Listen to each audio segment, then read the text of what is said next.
They certainly look dashing, but do they sound it? These are the Zoro 2 wireless, and this is my full review.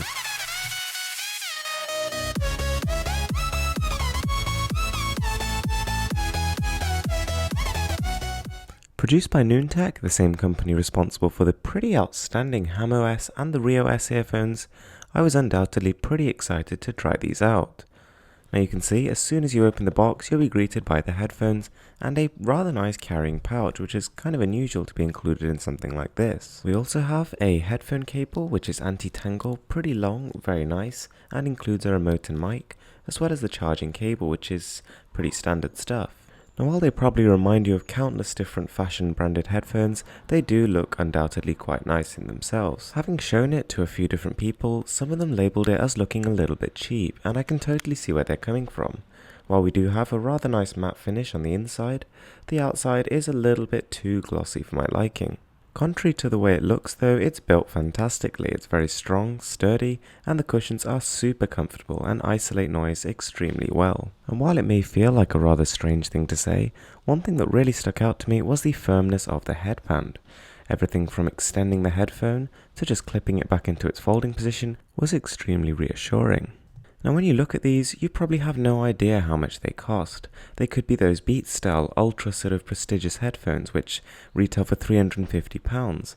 Or on the other hand, they could be like a budget miracle. In reality though, they are slap bang in the middle, and coming in at $150, they are facing the stiffest part of the competition. So now, a sound test. Oi, give me my tripod back.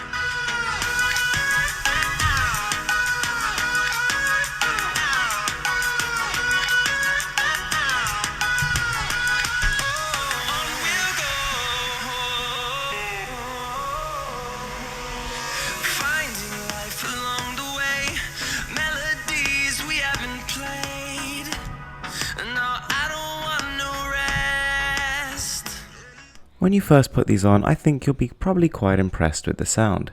The huge amount of bass takes you aback a little bit, and this is definitely not a sort of reference style sound signature. This is very much for enjoyment of music, particularly dance, R&B and dubstep genres. To be honest, it doesn't have the best soundstage, and its detail is not on par with the best headsets you can get for this price. On the plus side, I really enjoyed the isolation. The plush cushions and the on-ear design mean that it isolates probably 80 to 90% of ambient noise when listening to even quiet music. On top of that, the battery life was huge. They claim about 20 hours on their website.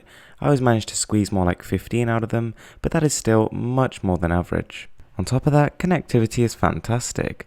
These can store 8 devices in their memory. They have Bluetooth 4.0, and they can even connect to 2 at one time. But these could be the most comfortable and connected pair of headphones in the world, but without that high level of detail, they're a tough sell. I'm Mrwhosetheboss, and this is Insanely Cool Tech.